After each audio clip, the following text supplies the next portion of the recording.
Pintoresca ciudad nuestra de Huánuco, cuna de extraordinarios hombres que han destacado en los distintos ámbitos de la vida social, cultural, política.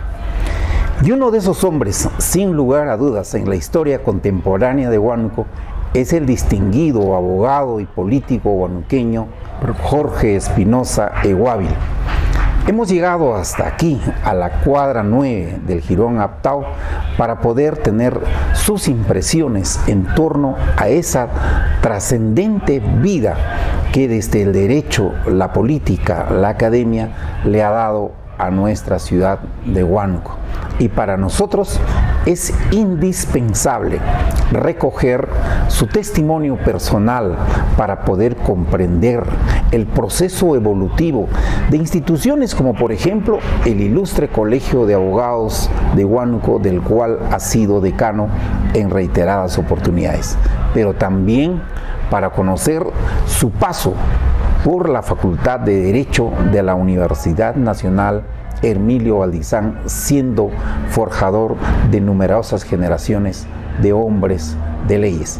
Pero también vamos a tener esa facética de su incursión en la vida política para convertirse en el gobernador regional de Huánuco y muchas veces aspirante al sillón municipal y también al Congreso de la República. Así que acompáñenos en esta para conocer al doctor Jorge Espinosa Eguávil. Doctor Espinosa, coméntenos un poco algunos aspectos, algunos datos biográficos.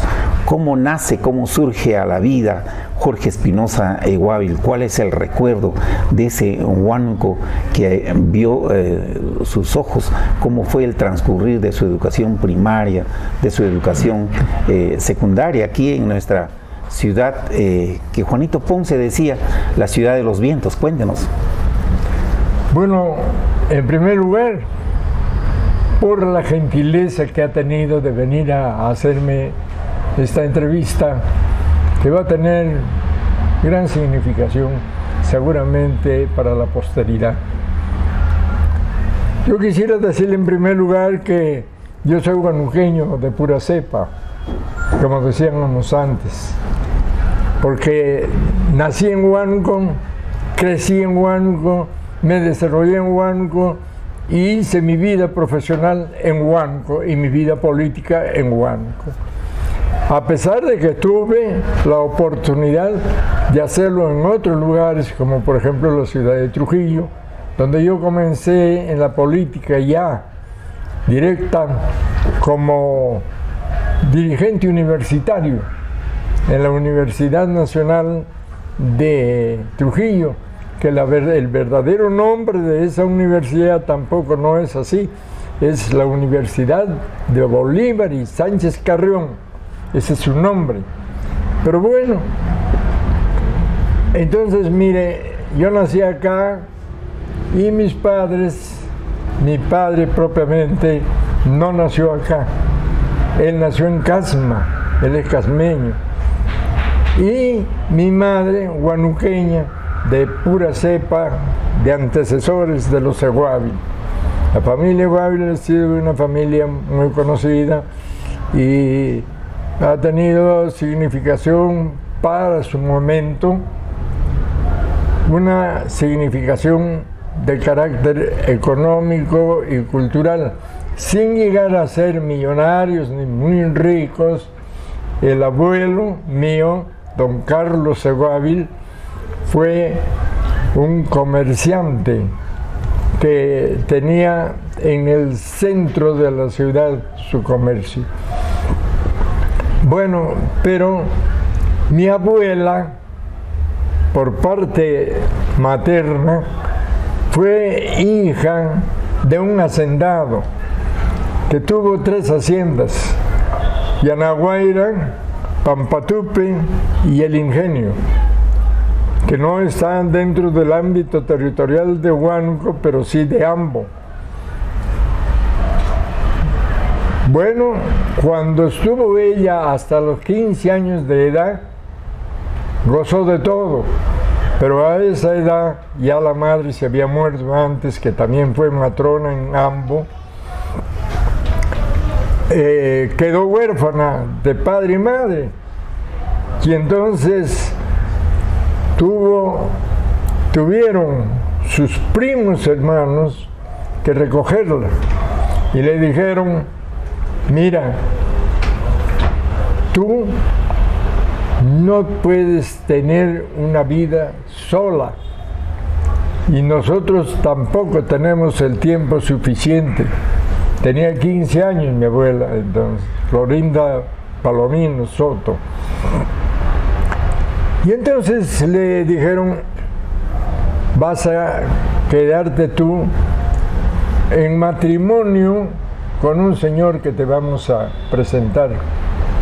Y lo hicieron casar, ella teniendo 15 años, con un anciano de 72 años de edad,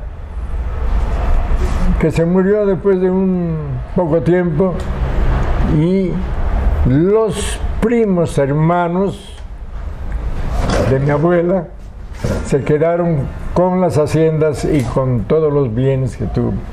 Y entonces mi abuela, de haber sido rica, pasó a ser pobre. Vino entonces a Huánuco porque ella nació en su hacienda. Vino a Huánuco ya chica y se casó con, en primer término, tuvo pues a este señor Echevarría. Y luego, cuando se murió él, ya tuvo su segundo compromiso con don Carlos Seguavi. El matrimonio de mi madre con mi padre, no soy yo sino el único hijo. No tuvieron más hijos. Y tampoco duró su matrimonio mucho, porque yo a los 5 años de edad quedé huérfano de padre, propiamente, porque se separaron. Eran casados y hasta ahora ha quedado su matrimonio. Pero mi madre era una señora, una mujer a quien yo le debo todo. La luz de mi vida ha sido. Comenzó a enseñar en el colegio Liceo El Progreso. Allí fue profesora de Esteban Pavletich, cuando Esteban tenía pues 5 o 6 años. Por eso es que los grandes recuerdos que siempre tenía, y para el 16 de agosto, que es cumpleaños de mi mamá, venía siempre don Esteban cuando estaba en el Perú a visitarlo y a saludarlo. Como profesora, entonces ella se recibió y comenzó a trabajar ya públicamente.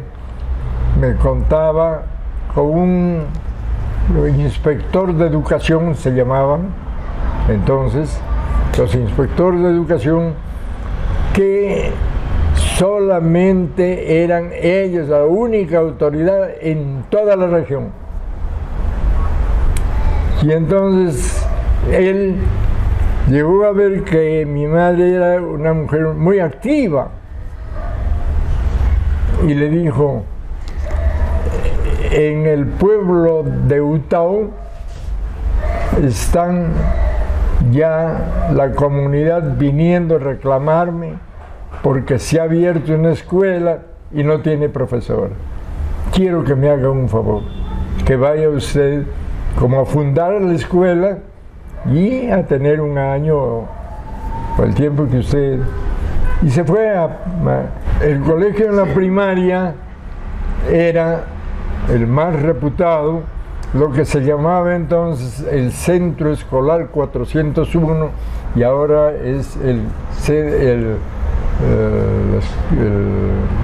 colegio, creo, Hermilio Valdizano, aquí nomás a la cuadra siguiente. Bueno, entonces, ¿qué sucedió? Que me matricularon en el seminario, que ya no eran los hermanos maristas como cuando estudió Pavletich allí.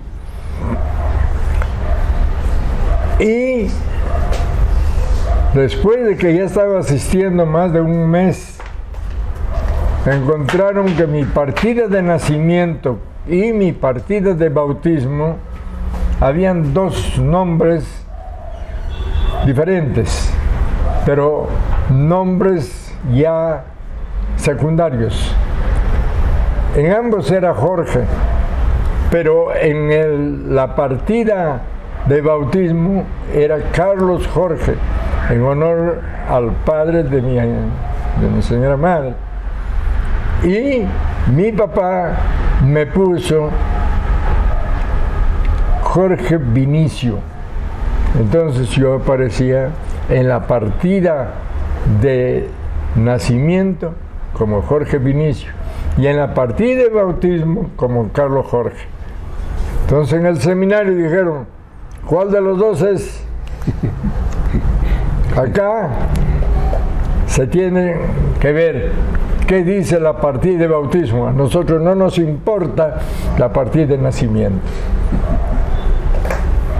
Revisaron la partida de bautismo y en la partida de bautismo estaba Carlos Jorge. Arreglen eso y volverá al colegio. Y entonces ya me matricularon, me admitieron seguramente por las amistades ya que tenía mi madre, en el centro escolar. Entonces yo estudié un año, el tercer año, en el centro escolar y justamente fue mi profesor, don Virgilio López Calderón, que le decíamos, bueno, yo pues he estado con muchachos que eran de la aristocracia acá, como Martins, y eran los patacalatas que lustraban zapatos o que vendían pan, ¿no? Muchos de los cuales han llegado a ser buenos profesionales. Entonces,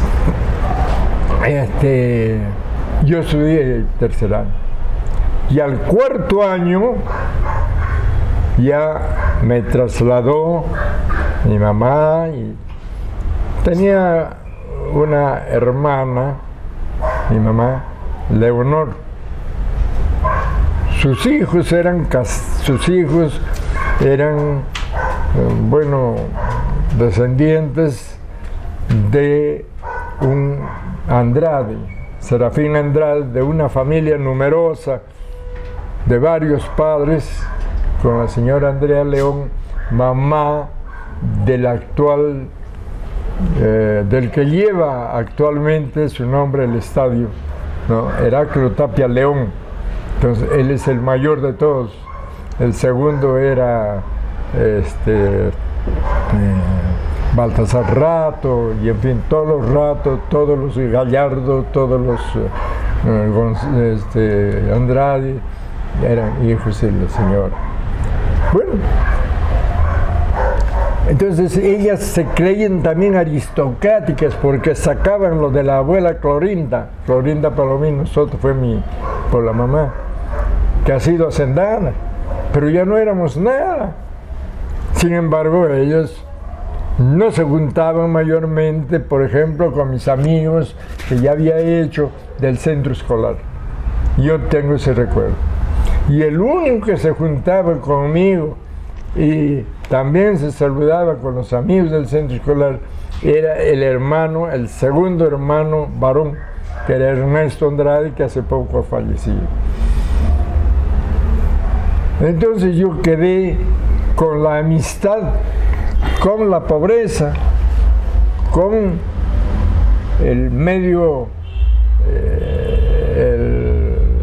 media vida, ¿no?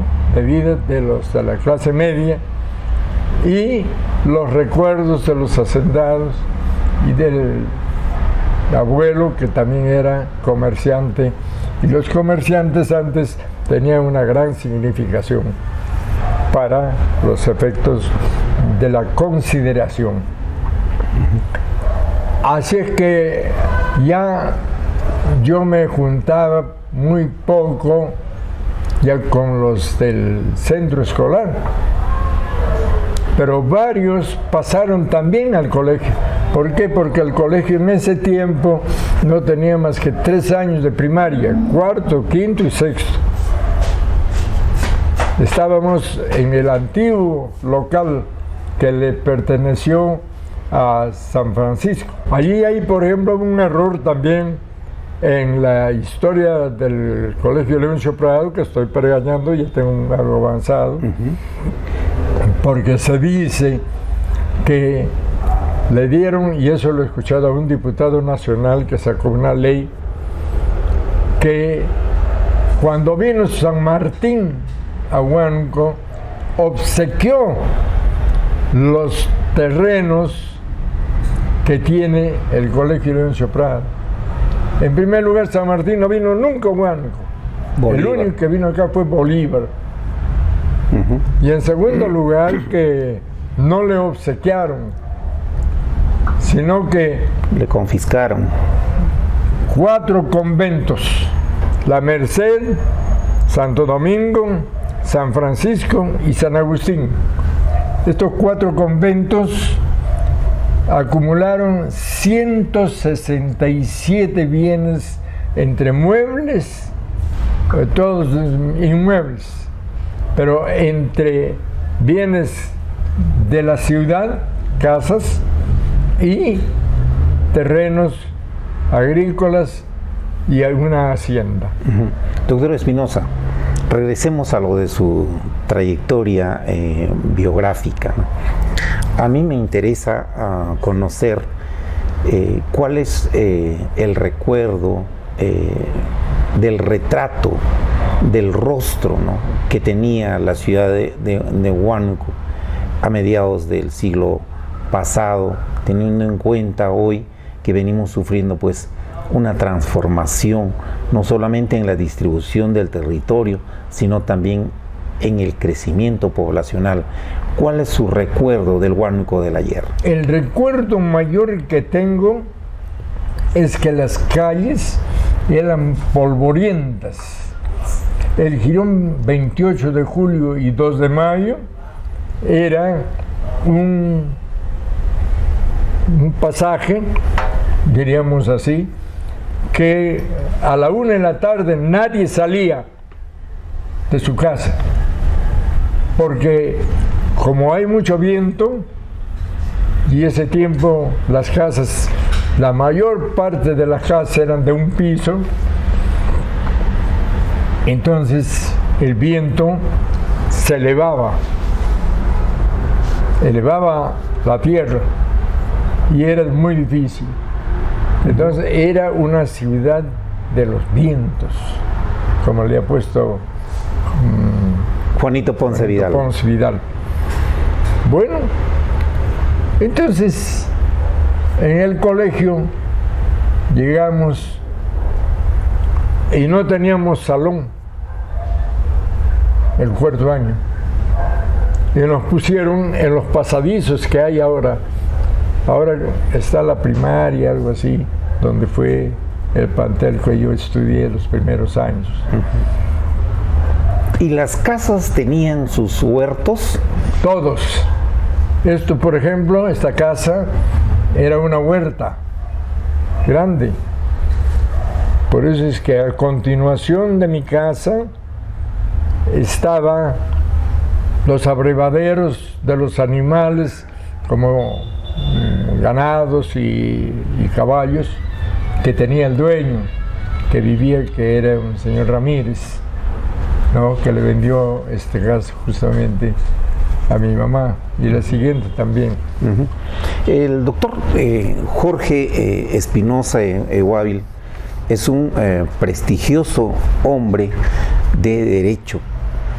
Yo debo de confesar que a un chico visitaba frecuentemente el Tribunal Correccional con ese nombre, aquí en la Plaza de Armas, en el 2º piso, en las salas, en la sala civil, la sala penal.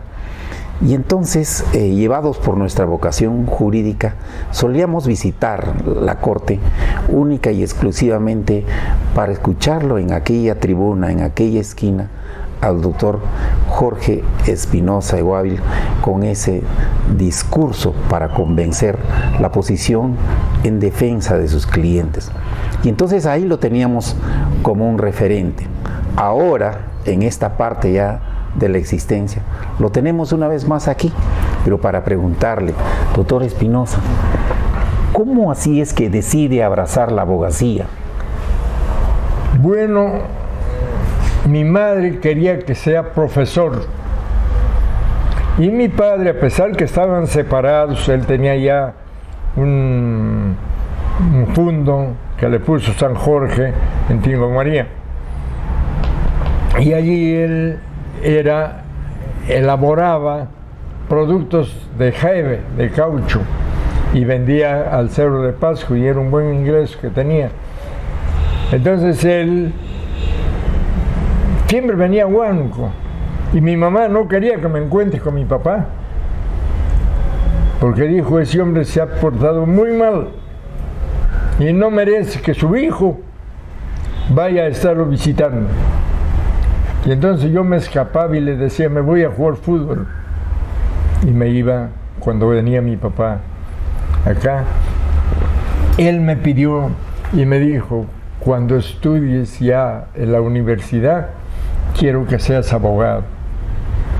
Pero mi mamá, como era docente, y sus hermanos también eran docentes, quería que sea docente.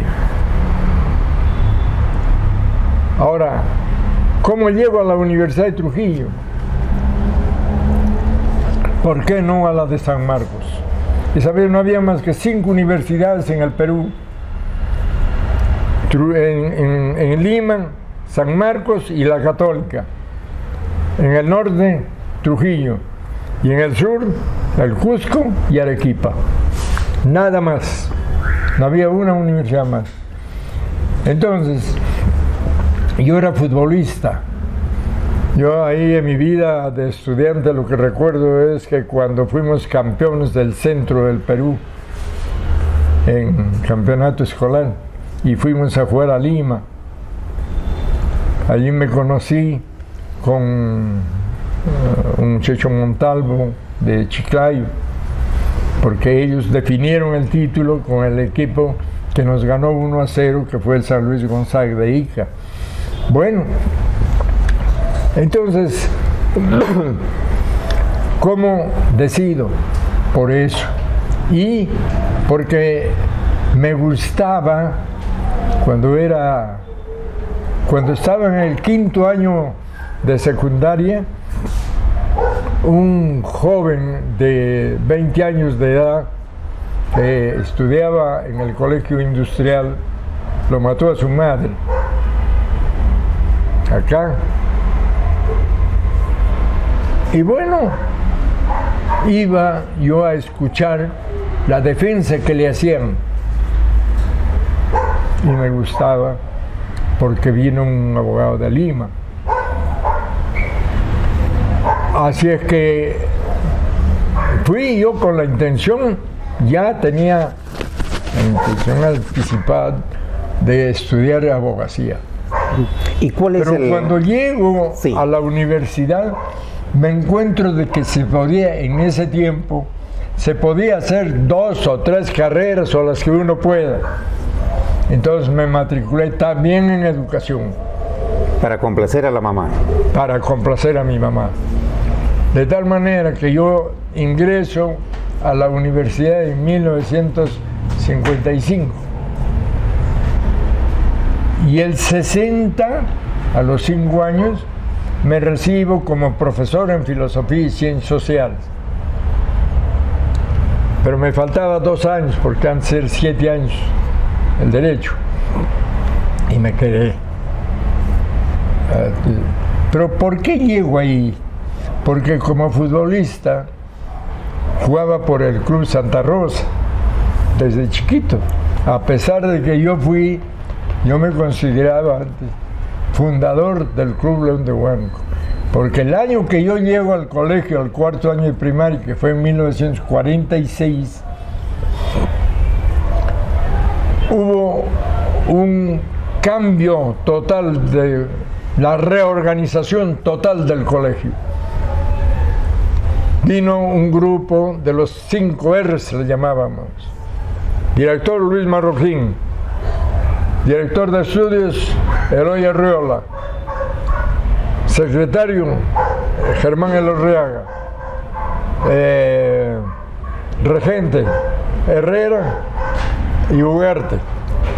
Esos 5 R's que le llamábamos, pero fueron los que, a pesar de los resentimientos que se ha generado cuando yo he dicho que fue la época de oro, fue realmente la época de oro de la enseñanza y de la conducta de los estudiantes, porque teníamos un regente que había sido sargento segundo, jefe de grupo en el conflicto con el Ecuador, don Justo Herrera, que era muy estricto, y también don Lucho Marroquín, que era un docente bastante culto, igual que Arriola, y Arriola nos llamaba la atención porque era un buen futbolista.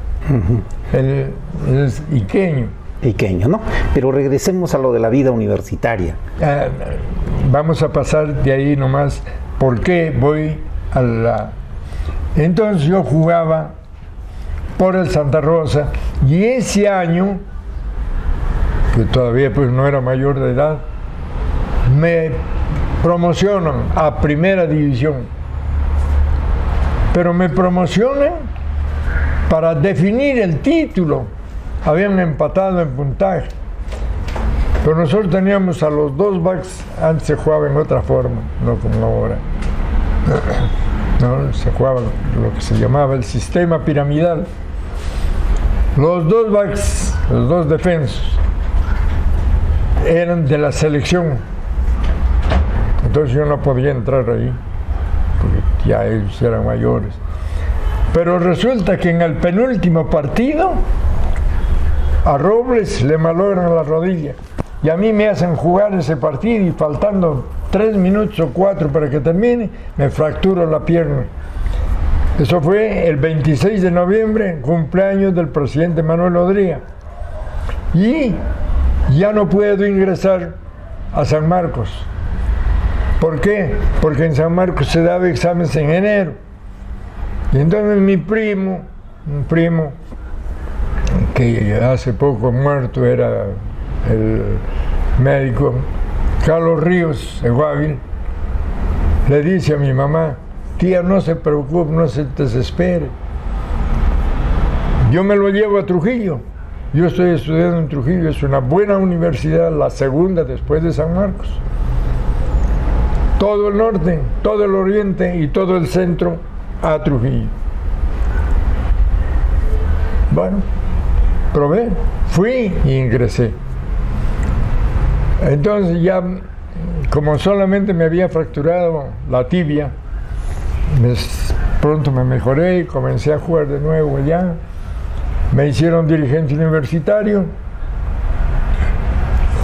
Ahí nomás ya comenzamos a... Las universidades tenían una vocación, los políticos, de coger estudiantes.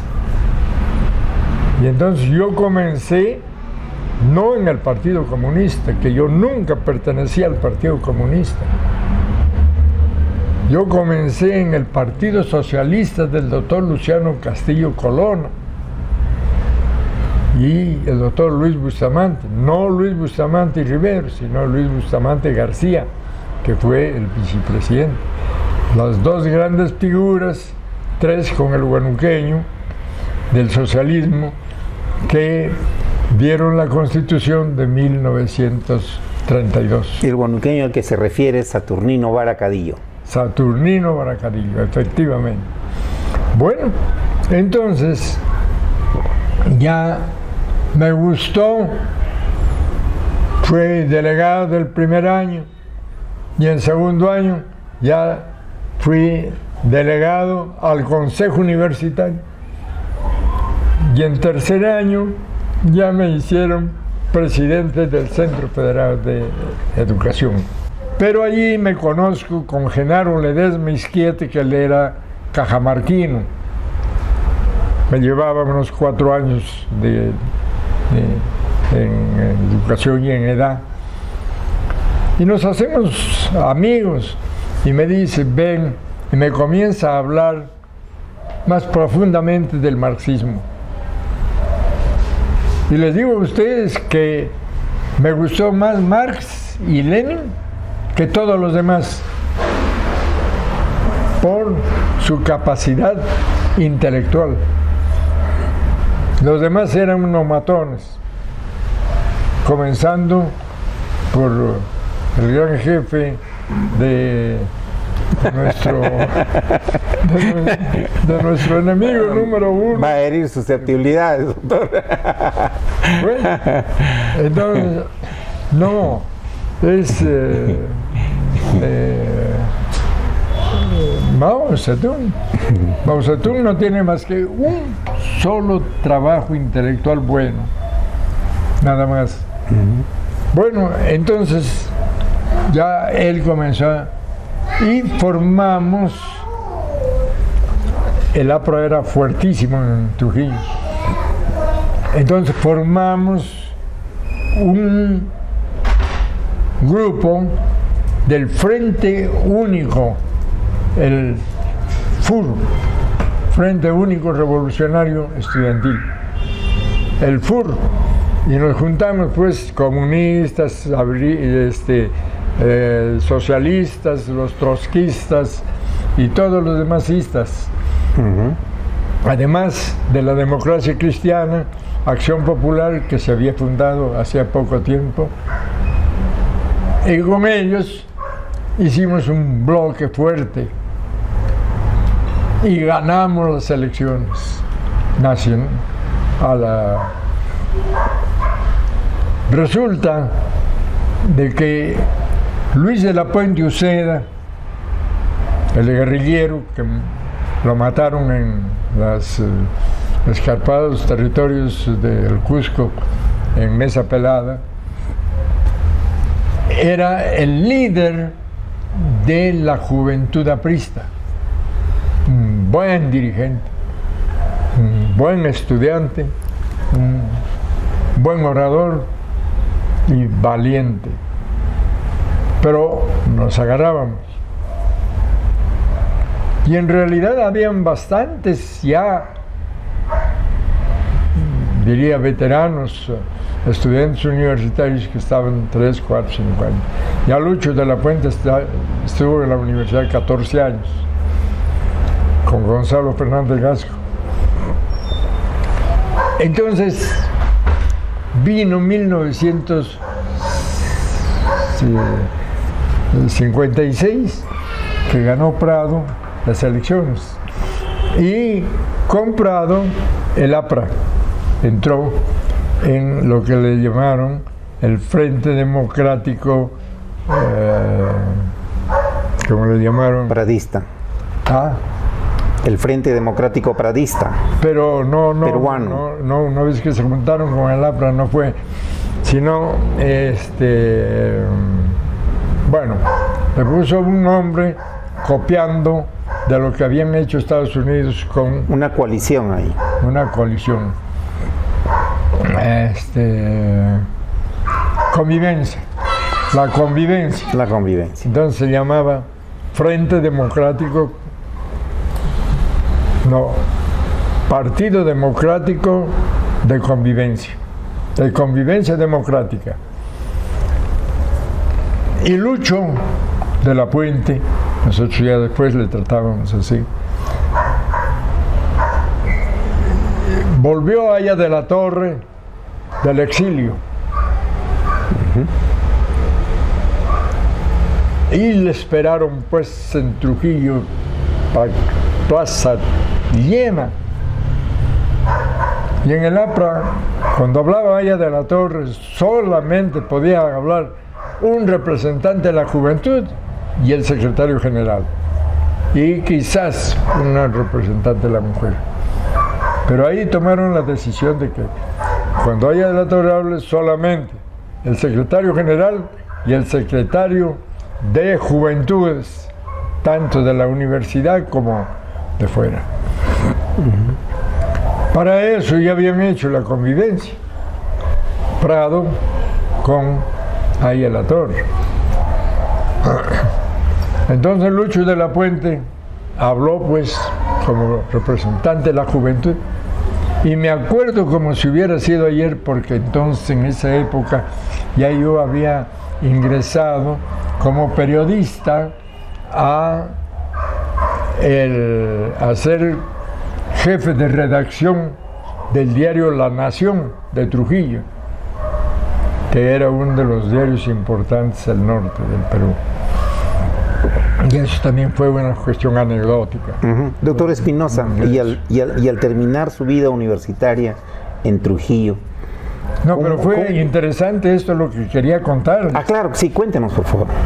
Lucho de la Puente comenzó su discurso diciéndole: compañero jefe, aquí está tu pueblo, este pueblo que ha tenido que votar con el dolor de su corazón por ese miserable que se encuentra en el Palacio de Gobierno.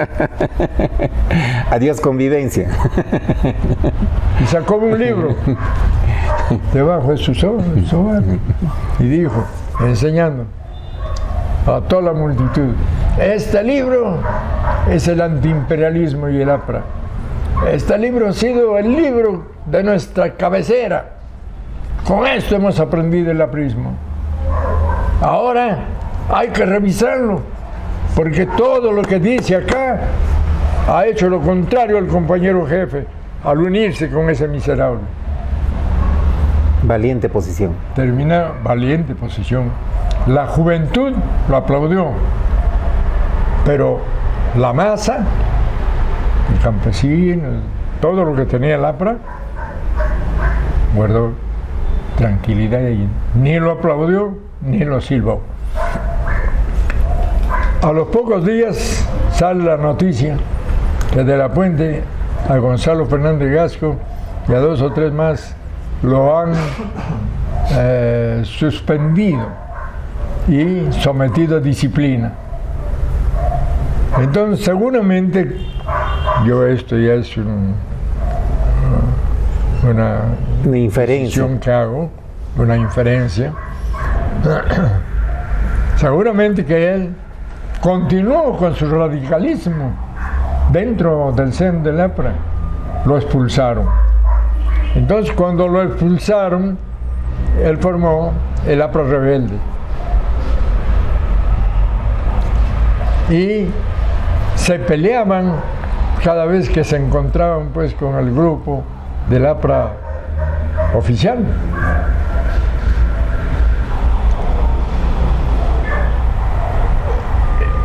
Pero el doctor Luciano Castillo fue senador en ese tiempo y era el senador que más oposición le hacía a Odría, y el que conocía bastante porque él era economista, había estado exiliado en México enseñando economía.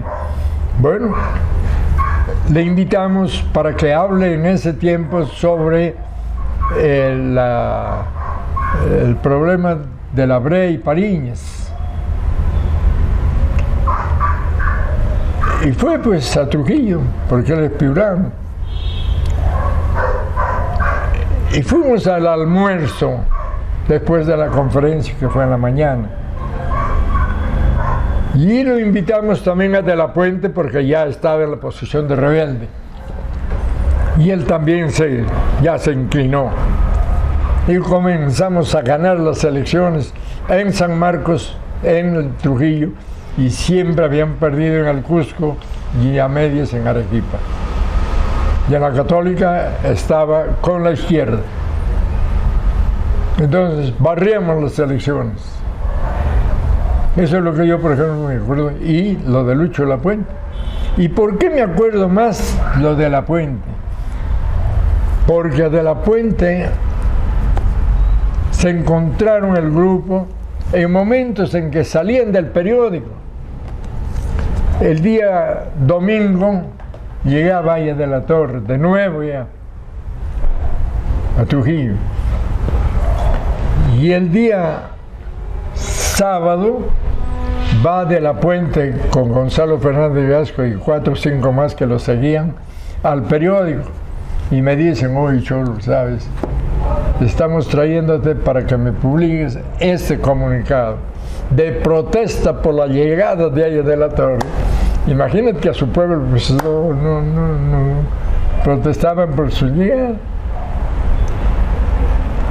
Y conversando nos dio las 12, 12:30 y me dice: ya nos vamos a almorzar, te invito.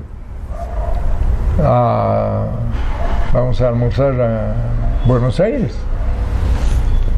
Le digo: no, hermano, porque ahí en el taller hay 3 que son apristas. No lo van a poner, o lo van a poner en un lugar que con deporte a lo mejor lo ponen, y me quedo más bien para hacer que te salgan. Y me quedé. Y cuando ellos se iban, en la esquina se encuentran con que estaban haciendo la propaganda de la llegada de Valle de la Torre por el domingo. Y se comienzan a insultar. ¡Ahí van búfalos! ¡Ahí van búfalos! Gritó Gonzalo Fernández Gasco. Entonces dieron la vuelta y para entrar nuevamente a la Plaza de Armas por la otra cuadra, junto a la catedral. ¿No se conoce Trujillo? Sí, claro que sí. Bueno, y ahí junto a la catedral que está frente al hotel de turistas. Y allí se vuelven a encontrar. Entonces se bajan 2 que eran del cuerpo de seguridad de Valle de la Torre. Era Pancho que era bueno, y otro negro, Juárez, que era. 114 kilos pesaba él, y el otro también era un hombrón. Se bajan, uno los va a agredir a Gonzalo Fernández Gasco y el otro a De la Puente. Entonces De la Puente sacó el revólver y se subió, así fue, que se subió 2 gradas y lo mató. Lo mató al jefe de seguridad de Valle de la Torre. Lo metieron preso, estuvo en la cárcel, y cuando vino el proceso judicial, allí vino también una reconstrucción de los hechos. Y en la reconstrucción, como periodista, yo fui.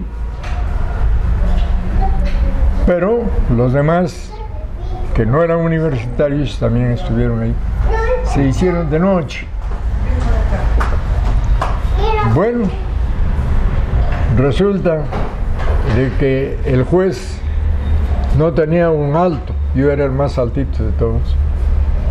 Me dice: oiga usted, me dice, ayúdenos en esto. ¿De qué se trata? Le digo: haga usted de muerto. Y hago de muerto. Entonces, ahí tengo una fotografía. Vaya anécdota. Cuando está De la Puente apuntándome con él, yo estoy en el suelo, porque Lucho De la Puente dijo: él, con la capacidad física que tiene, me tumbó al suelo. Cuando estaba yo en el suelo, vino a agredirme. Entonces, cuando saco recién el revólver, pero es él su defensa, no fue así. Quería justificar la legítima defensa. Claro. Bueno, que esa vez se sacó por primera vez, la Corte Suprema sacó una institución inexistente en el derecho penal, la legítima defensa imperfecta. Interesante, doctor Espinosa. Bueno, entonces por eso me acuerdo mucho. Pero cuando fuimos, es que antes, en el almuerzo con el doctor Luciano Castillo, Lucho De la Puente también fue, y Gonzalo Fernández Gasco y los demás que le seguían. Y entonces el doctor Castillo, ya con su experiencia que tenía él, les dice: ustedes están cometiendo un error. Le han puesto a su movimiento un nombre que es más de lo mismo. Ustedes dicen APRA rebelde, pero son apristas, solo que son rebeldes. Pónganle otro nombre. Entonces ahí es cuando le cambian de nombre. Y con ese otro nombre va a Cuba. ¿Por qué a Cuba de la Puente? Porque en la época de Odría, a de la Puente, cuando era todavía chiquillo de 17, 18 años, lo exilaron también, junto con los demás apristas. Y llegaron estos a México. Y en México se encontraron con Fidel Castro, que también estaba exilado, y ahí se conocieron. Entonces Fidel lo invitó a de la Puente. Y ahí es cuando Lucho me dice: vamos a Cuba. Tanto y tanto, ya. Pues. Ahí es cuando lo conocí a Fidel, pues animalón. Pero tenía una... Y dijo: ahora que ya estamos en el gobierno, hay la necesidad de pensar en cambiar la filosofía de la guerra. Ya la guerra no debe ser para matar, sino para construir. Para construir, del pensamiento. Y uno de los que fue con nosotros le dice, pues un grandazo, le decíamos Carabina: compañero Fidel, aquí está la juventud peruana. Han venido a derramar su sangre por esta Cuba heroica. Y entonces Fidel lo empuja un poco con su puño, tremendo puñazo que tenía. Lo empuja un poco. Ese chico, qué bien habla, ¿no? Yo siempre he dicho que el Perú, Cuba, el Perú y Latinoamérica se caracteriza porque tiene en sus filas políticas gente buenos para hablar, malos para hacer. Nosotros no queremos que tú vengas aquí a derramar tu sangre por Cuba. Queremos que derrames tu sangre por tu país. A tu edad, con tu tamaño, ya yo estaría peleando. ¿Qué esperas? Bueno, esa cosa tenía Fidel. Entonces, por eso lo recuerdo mucho de la Puente y a Gonzalo Fernández, porque me llamaban, ¿no? Él, por ejemplo, estaba haciendo un trabajo para... Pero nos imaginamos ya terminando su carrera, su vida universitaria. ¿Cómo así decide regresar al Huánuco querido?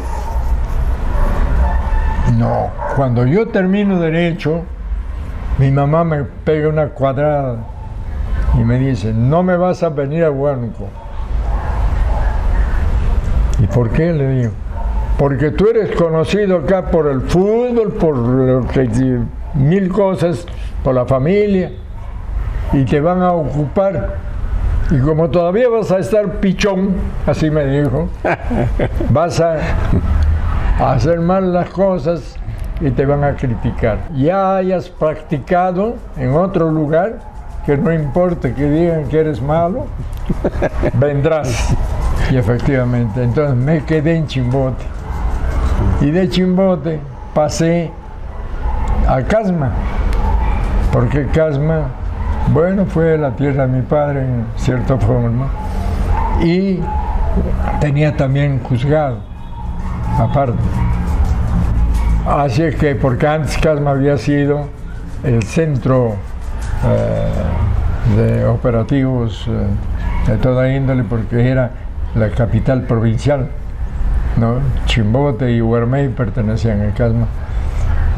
Entonces allí me encuentro pues con dos de izquierda, Jorge Barreto y Cupertino Foronda, dos abogados de izquierda. Y me dicen: justo necesitamos un auxiliar en el Sindicato de Trabajadores de la Pesca y me mete con los pescadores. Y entonces soy abogado ahí y comienzo a aprender mucho más el derecho laboral y el derecho penal, que es lo que se hacía en Chimbote fundamentalmente.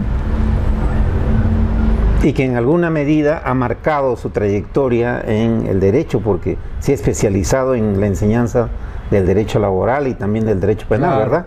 El derecho civil lo he tomado para dar exámenes y para, bueno, algunas discusiones, ¿no? Pero yo fundamentalmente me apasionaba el derecho penal. Y cuando estuve en el cuarto año, ya a fines de año, el doctor Montenegro Vaca, un gran laboralista de nivel internacional, era profesor de nosotros, trujillano, llegó a ser decano del Colegio de Abogados y como tal organizó el primer Congreso del Derecho del Trabajo y la Seguridad Social del Perú. Por primera vez vinieron 14 profesores del ámbito internacional. Mario de Beali, vino Cesarino Jr. y así. Entonces, el organizador, que era priista, me llamó y me dijo, no importa que seamos, acá no vamos a discutir políticas del APRA o del marxismo. Quiero que me ayudes en esto. Ya, profesor, encantado. Y ahí pues me sacaron el grupo, ya que andaba un poco distanciado de la izquierda. Como Montenegro resultaba homosexual, entonces decían que yo estaba con él, ¿no? Bueno, entonces allí comenzó mis primeros contactos con el derecho del trabajo, porque en ese tiempo no teníamos ley de trabajo, no teníamos ley procesal de trabajo, no teníamos más que nada en realidad orgánico jurídicamente. Estaba recién en construcción el derecho laboral en el Perú. Recién. Y entonces, ¿cómo se resolvían los alumnos? Con las resoluciones ministeriales, con las resoluciones directorales. Y cuando llego acá, bueno, ya cuando estoy 5 años allá, ahí en Casma me hago un poco conocido también en el fútbol, porque fundo un club y resultamos campeones después. Entonces, de pobres, un club en un barrio de pobres, donde poca gente podía entrar ahí, todos eran pues, trabajaban en la pesca y por lo tanto de mal vivir, ¿no? Pero yo no sé cómo, el caso que todo el mundo me alababa y me levantaba. Vino la campaña electoral y me acuerdo mucho que fuimos a Guarmey, y Guarmey también era priista, pero en ese tiempo estaba un poco fuerte Belaúnde, así que apenas comencé a hablar, levantaron, porque en la plaza principal, allí tenía su local también Acción Popular, levantaron el parlante para no escucharse lo que hablaba. Y el grupo que tenía yo ahí de pescadores, fundamentalmente, se metió a esto y destrozó todas las cosas de Acción Popular. Y bajaron esto y lo rompieron todos. Y salió pues a matonear. Y había una bicicleta, le sacaron la cadena y le metieron un par de cadenas que le partieron toda la cara. Es decir, ya todos entonces me comenzaron a tener cierta animadversión, diríamos. Y gané las elecciones. ¿Y cómo llega a Huánuco? ¿Cómo regresa a Huánuco? Ahí está la cosa. Gané las elecciones en Casma. Yo fui alcalde en Casma, pero antes fui... Y este es un dato poco conocido en su biografía personal. Claro, pero antes fui yo síndico de gastos. Lo que equivale a un regidor. Algo más. Habían dos síndicos, de gastos y el de rentas. El de rentas, el que coge todas las recaudaciones. Y el de gastos, el que gasta la plata. Entonces yo era el que gastaba la plata. Por eso que hice las tribunas del estadio, 400,000 soles en ese tiempo, que hasta ahora está. Hice todo lo que es el balneario de Tortugas, uno de los mejores balnearios del norte de peruano. Bueno, y otras cosas más. Así es que de ahí ya vino 1963 y resulta de que le digo, ya me dice mi mamá, ahora ya puedes venir. Ya había aprendido algo de derecho. Claro. Entonces me preparó eso. Esos dos pies que ahora se han agarrado mis nietos para poner su cuchitril ahí. El consultorio del Jirón Aptao, cuadra 9 de la ciudad de Huánuco. Claro. 968. 968.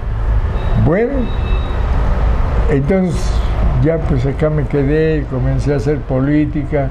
El primer año se vinieron siguiéndome mis jugadores, los incorporé al Santa Rosa, de ahí ya se fueron. Y lo demás ya es conocido acá. Fui en 1980, pues, ¿no? Candidato también acá, y me ganó Humberto Poncerrato, me ganó por 120 votos, creo. Elecciones al Congreso. Elecciones para el Congreso. Después las que gané limpiamente y por una cantidad bárbara, fue antes de entrar como presidente regional, hubo también unas elecciones. Y Antes de hablar de ese tema, yo quisiera preguntarle, ¿cuál es el recuerdo, ¿no?, del sistema de justicia en Huánuco cuando usted llega? El papel de los jueces, de los fiscales, de los abogados. ¿Cuál es el recuerdo que tiene usted de estos personajes? En primer lugar, apenas entrado, yo con la vocación esa del fútbol, dije, vamos a jugar partiditos de fútbol, los abogados libres contra los magistrados. Y entonces me acuerdo mucho, Parra Morzán, que era vocal, se opuso y pidió que se me sancione por haber hecho esa petición. Porque ¿cómo podía ser que una cochinada de que es el fútbol vaya a estar involucrado nosotros, que somos la élite acá de la intelectualidad? Y entonces me puse, ¿qué se ocupa? ¿De dónde saca la plata? Y comencé a buscar toda la inmundicia que había, que después la confirmé, ¿no?, por medio de los mismos pichicateros. Bueno, entonces mi primer golpe fue cuando dije un día, me tocó un caso muy interesante. Un chofer de Pucallpa, en ese tiempo estábamos teniendo nosotros el juzgado también de Pucallpa. Un chofer de Pucallpa se vio pues traicionado por su, no sé si era su conviviente o su esposa, y le sacaba la vuelta. Y le dijeron sus amigos. Entonces él se despidió, como siempre. Él viajaba de Pucallpa a Lima y dejó el carro a 20 kilómetros y regresó. Antes las casas en Pucallpa también se dividían solamente por unos cercos. Así que se metió a la huerta y de allí contempló todo lo que pasaba. Se fueron a la fiesta con el que sacaba la vuelta y a las 6 de la mañana y media salieron y su mamá con su hermana le prepararon el desayuno. Entonces ya se había premonido de un puñal. Les metió 24 puñaladas a la mujer. Al hombre se escapó con 2 puñaladas que le dio. Lo mató a la mujer, a la suegra y a la cuñada. Entonces lo trajeron acá ya para el juicio oral. Me vinieron a hablar. Y comencé entonces a hacer lo que ahora ya no se puede hacer. Hablar bastante. Sin restricción. Pero sin restricción, esa vez no podían restringir. Claro. Entonces agarré. Y me dijo el vocal presidente, ¿va a continuar hablando? Sí, señor, le digo, estoy comenzando para defender a este hombre inocente que viene acá ante ustedes. Y lo que quiero es, señores magistrados, le dije, que dejemos de contemplar que se administra justicia al compás del sonido metálico de las monedas. ¿No lo sancionaron? Espérate. Entonces, inmediatamente, 30 días suspendido. Me suspendieron 30 días. Ya me imaginaba. El ejercicio. A los 30 días cumplidos, ya me comencé a hacer amigo con algunos vocales, como Brahman Arias, que no era vocal él, pero era como los vocales, porque todos les ayudaba. Y le digo, pero me dice, pues, revisa tu ley orgánica del abogado. Al abogado no se le puede suspender sino en 2 formas. 1, mediante una acción penal. Y 2, mediante tu colegio de abogados. La única forma. Ellos no tienen facultades para eso. Vengo acá, escrito, señor presidente, solicito que se me dé la copia de la resolución por la cual se me ha suspendido indebidamente 30 días. Lo requiero para formularles la correspondiente denuncia penal. La correspondiente denuncia. Así los he tenido como 2 meses. No me daban. Así es que hasta que me dieron. Pero había un vocal muy bueno, el tío de Alan García, Jorge García Ronceros. Él sí me hablaba muy bien, todo lo que hacía para él estaba bien. Y vino a hablar. Están enfermos esa gente. Porque le metes esta acción, evidentemente que lo van a sancionar y los van a despedir. Están locos. Bueno, ¿qué hacemos? Me pidió 1, 2, 3 veces. Que se desista en su pretensión de denunciarlos. Claro. Y no los denuncié.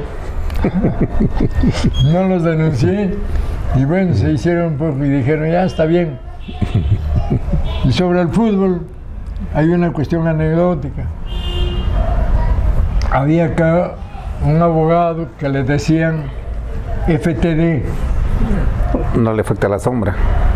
La sombra no le afecta. Sale. Sí. Ya. Tú estás manejando eso. FTD, feo, tuerto y desgraciado. Era ya un señor de mucha edad, o de una edad de 70 y tantos años. Y bueno, pues tenía mucha plata, como 120 inmuebles en el Cerro de Pasco y otro tanto acá. Y ya estábamos jugando los partidos de fulbito, comenzamos a jugar. Y lo encuentro ahí en la corte.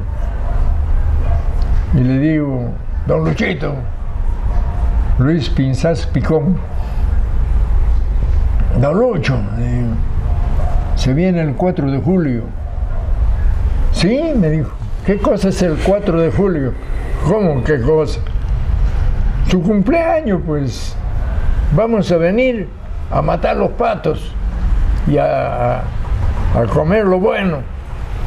Oiga, me dijo, usted no sabe que yo no trago en la casa de nadie, ni nadie traga en mi casa. Es, por ejemplo, una cosa que siempre he recordado. Doctor Espinosa, ¿y qué otros recuerdos de procesos, de casos sonados tiene usted aquí en bueno, defensa? En el caso de este chofer, no te diré que salió bien porque no lo absolvieron, pero le pusieron una pena bastante baja de 6 años. A lo que había hecho, 6 años, no era grave. Así que bueno, ya con todo eso, me designaron decano. Y el día que fui a juramentar, invité yo pues acá a los trabajadores, para que vayan los trabajadores y los eternos sagratas de la corte. Dijeron, ¿cómo va a ser posible?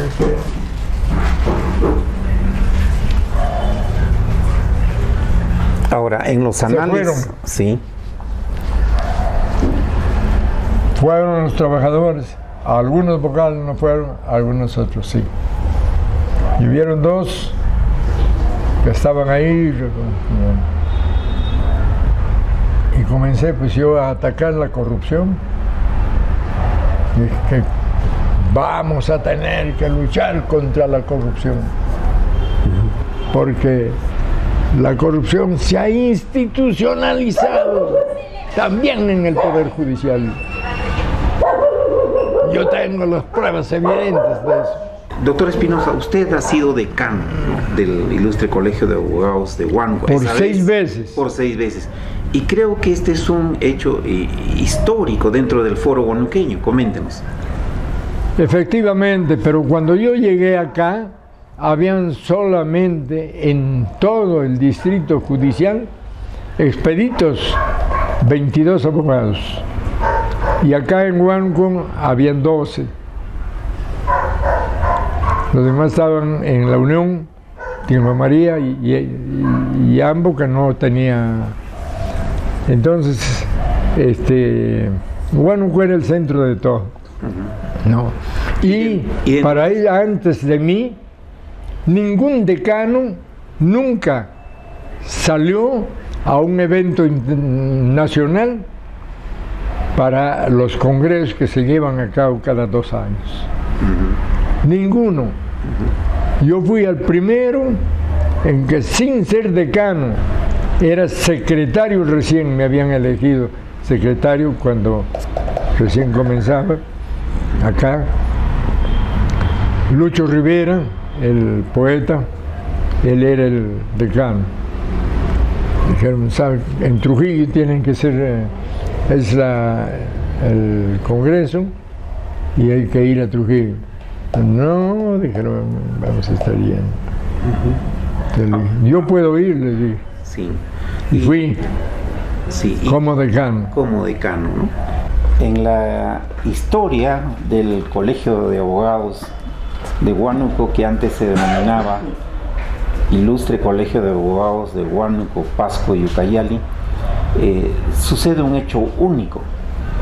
y es que el doctor Jorge Espinosa Eguavil es uno de los pocos hombres que ha ejercido por sucesivas oportunidades la gestión del Colegio de Abogados de Huánuco. Doctor Espinosa, ¿cómo así usted decide incursionar en la vida institucional? ¿Cómo se hace decano y cómo así sucesivamente lo elige, ¿no? Decano de la orden.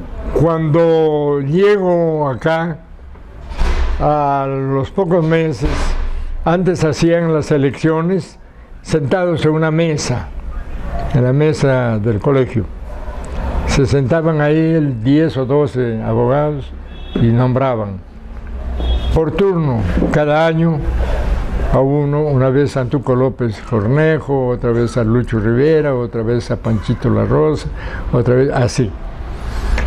Entonces, hay un congreso de abogados en Trujillo y debía de ir un representante, pues, porque no quería ir el decano. Entonces dije, yo puedo ir. Yo era secretario entonces del colegio y recién, hacía pocos meses, que me había integrado también, incorporado al colegio. Y fui a Trujillo y traje buenas resoluciones de felicitación, en fin. Entonces ya la fueron tomando. Pero comenzó a aumentar el número de abogados, porque ya cuando salimos, ya hablé allá y bueno, ya se supo que en Huánuco también había colegio de abogados. Esto trajo como consecuencia que yo comencé a ajustar un poco, diríamos, las clavijas para poder combatir la corrupción. Porque en ese tiempo, en Huánuco y fundamentalmente en Tingo María, era un asco el trajinar del negociado que había en el Poder Judicial. Imagínese usted, llega un abogado que me tenía cierta consideración y me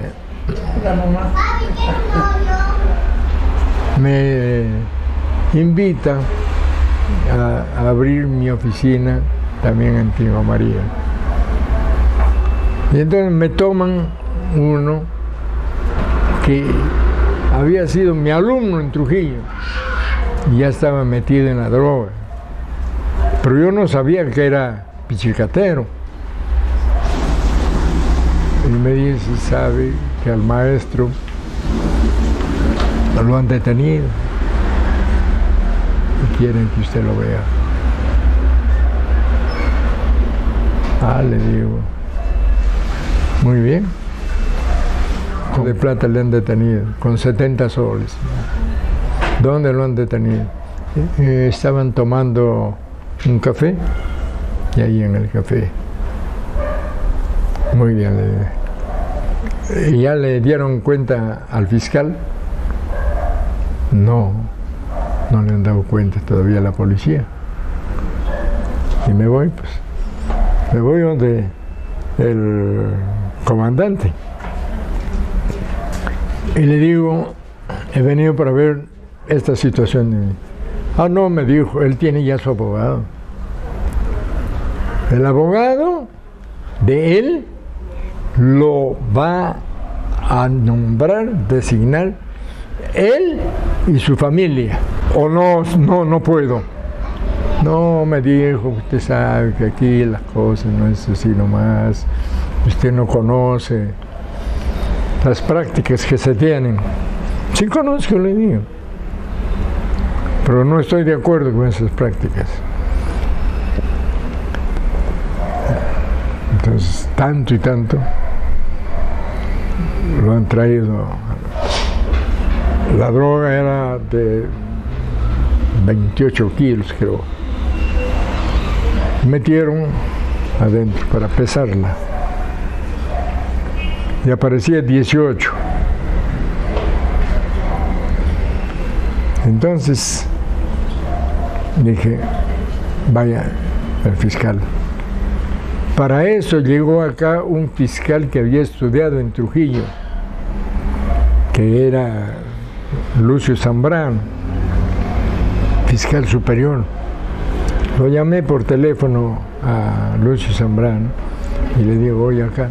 Me dijo, procede como quieras, pero me avisas todo lo que está pasando. Así que le dije, vayan a llamar al fiscal. No se puede llevar a cabo ninguna pregunta, usted no conteste ninguna pregunta que no esté el fiscal. Nunca habían hecho eso. Vino el fiscal y le dijo, bueno, al rato salió un teniente y le dijo, sabe, señor fiscal, ya hemos conseguido el comprador, así que vamos a darle su plata. No, saltó el fiscal. No, a mí me dan en crudo, porque si no, me capan demasiado. Imagínate, el fiscal. Al grado que se había llegado. Y por eso había otro, un teniente Gómez, me dijo, tanto usted pelea para que no haya, pero ¿quién? Mire, el fiscal, otro día, no sacaban a concurso el juzgado de Tingo María. ¿Para qué? Para tener juzgado suplente, juez suplente. Y el juez suplente era condicionado a que tenía que dar. Y lo pusieron a Manuel Milla, que volvía de Rusia. ¿Es conocido a Manuel Milla? Claro que sí. Que lo mataron en Así es. la Puerta. Y Manuel, desde chico, me ha guardado consideraciones. Cuando yo formé acá un grupo, antes del gobierno de Prado, que le llamamos el JRUD, Juventud Revolucionaria Unida de Defensa Departamental.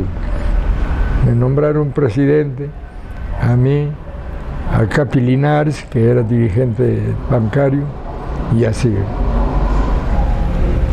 Entonces, cuando yo estaba hablando, y hacíamos los mítines, pues, nosotros, los jóvenes.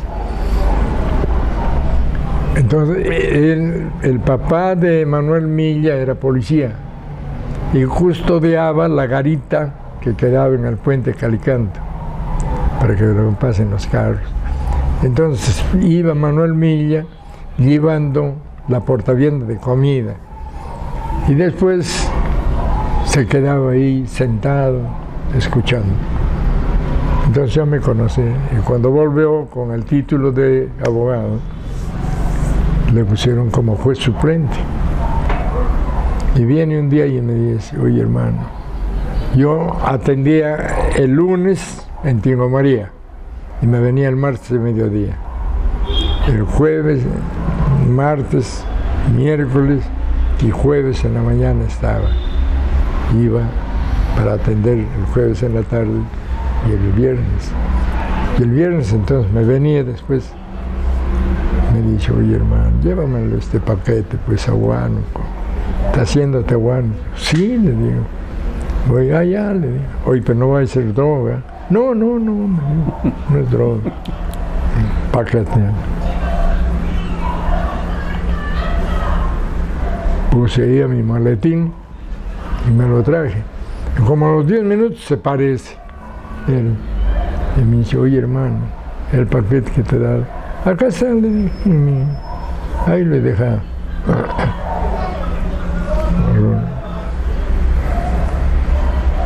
Me dijo. Le digo, oye, ¿por qué si venías tú, por qué no has traído? Me dijo que era plata. 12.000 soles. En ese tiempo, como 12 millones ahora.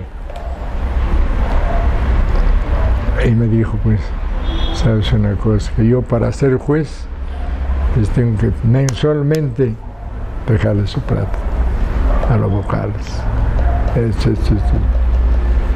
El único que no recibía era el papá del actual rector de la universidad privada, de Veraún. Pepe Veraún era el único, pero se decía que no recibía plata él porque no sabía nada de derecho. Él había sido toda su vida, claro, fiscal en provincias. Y el fiscal en provincias se olvida del derecho, hermano, como cualquiera. Porque no se actualiza, güey. No se actualiza, no tiene la oportunidad. Y entonces él no sabía nada.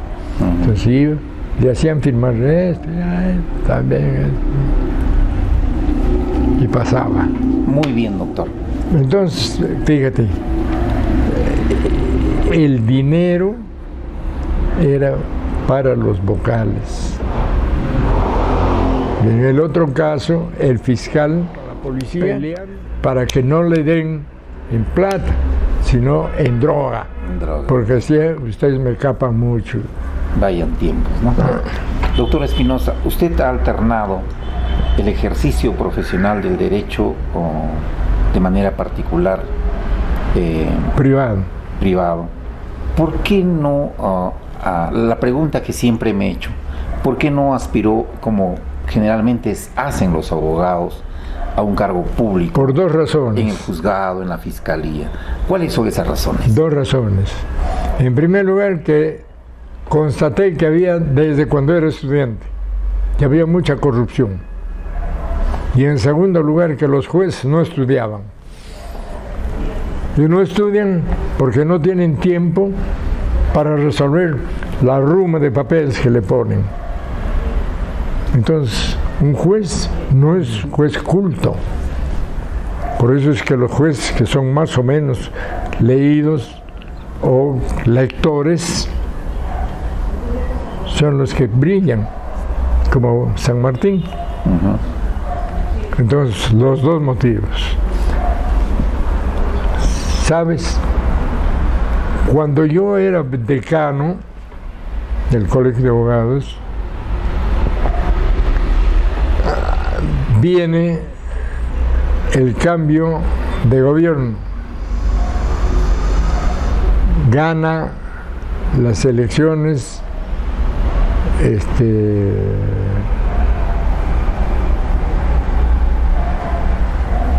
Belaúnde gana las elecciones. Y yo ya hacía, a ti te constará a lo mejor, ya mis conferencias internacionales. Vino Jesús Edelmiro Porto, que había sido vicepresidente de la República Argentina y un gran penalista. Vino Cesarino Junior, vinieron varios que hacíamos las conferencias. Entonces, por eso me vinculé un poco con los de la Corte Suprema y especialmente con el profesor Bramon, que ya lo conocí yo desde cuando era estudiante. Entonces, un congreso que hay en Chiclayo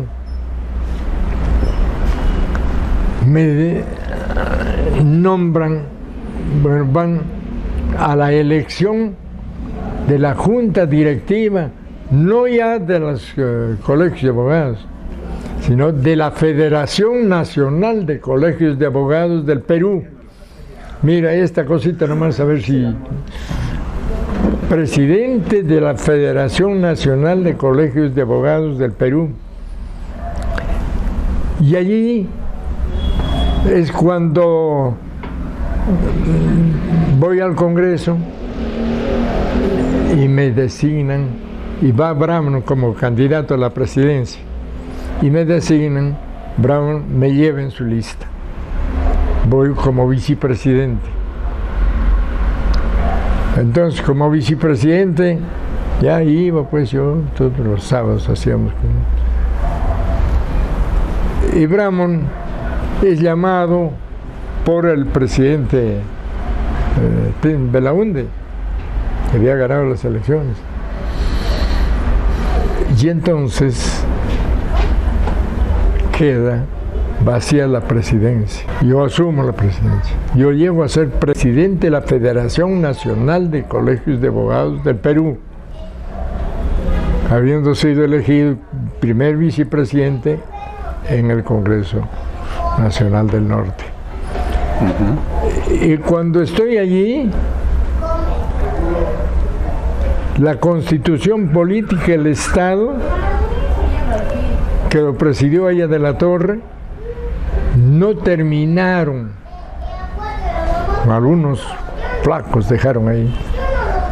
¿Por qué? Porque ahí se moría y querían que él firme, y le hicieron firmar a Troche y Moche, los apristas. Y resulta de que no habían previsto cómo designar al primer fiscal de la nación.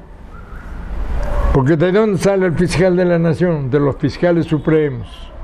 ¿Y de dónde salen los fiscales supremos? Del Consejo Nacional de la Magistratura. ¿Y de dónde salen?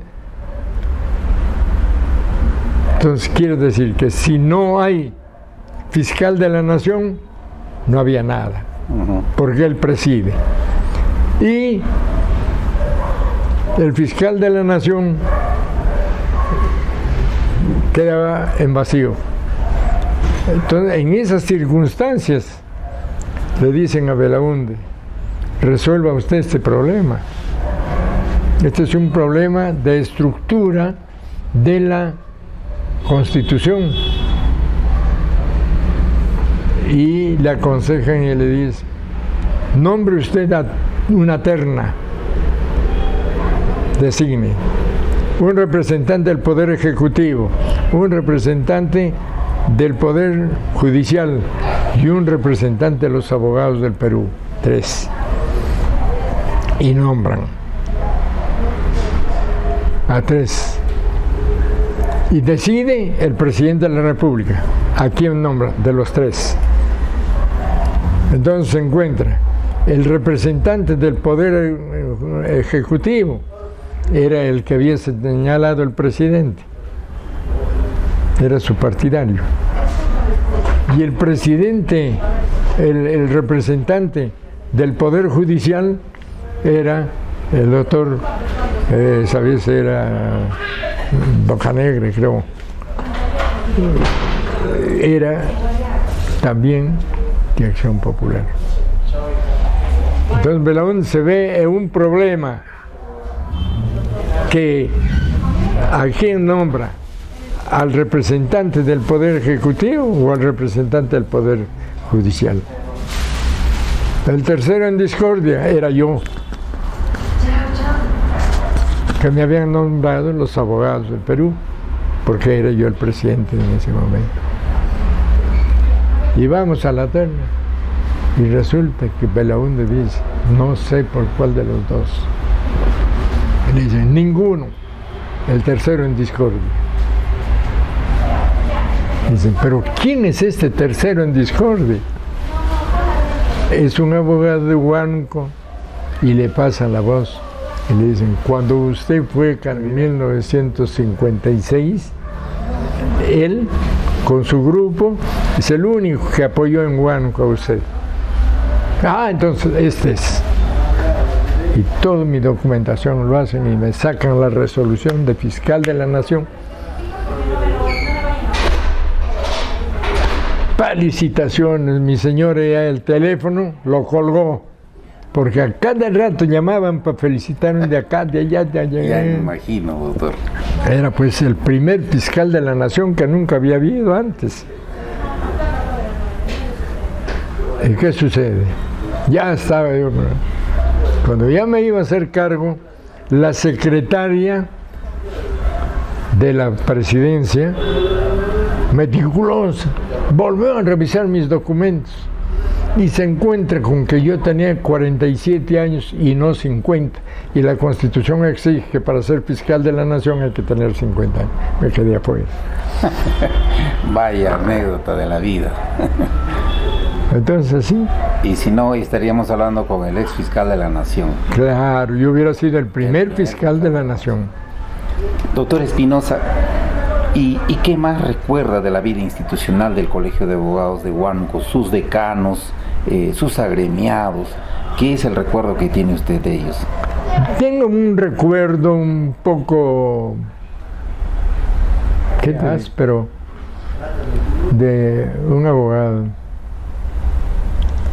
Planteé yo la necesidad de que el local, porque yo hice el segundo y tercer piso, el primer piso lo hizo Blanco. Gamanel Blanco. Segundo y tercer piso. Entonces, inauguramos eso. Y planteé la necesidad de que el salón, la sala de audiencias del colegio, tuviera un nombre. Y entonces dijeron, bueno, a ver, ¿qué abogados han habido? Fulano. Y yo planteé y dije, no, que sea Luciano Benjamín Cisneros. ¿Quién es ese que nadie lo conocía? ¿Quién diablo será? Entonces le saqué una historia de Luciano Benjamín Cisneros. En primer lugar, el huanuqueño. En segundo lugar, ha sido calificado por el Colegio de Abogados y por una junta de historiadores como el abogado representativo del siglo XIX. Ha sido abogado de Grau, ha sido abogado que ha participado en ese famoso pleito Dreyfus en Francia. Es decir, el que tenía ahí el estudio jurídico, que solamente los que tenían mucha plata podían ir como practicantes. Entre otros, Augusto Durán, él practicó allí. Entonces, pues una luminaria huanuqueño, de los estos que tienen sus carros, Cisneros, de eso. Y acá, equivocadamente, un profesor de literatura le ha puesto Luciano Benjamín Cisneros. Su padre fue Benjamín. No, él no tuvo apellido paterno, porque su padre fue un cura.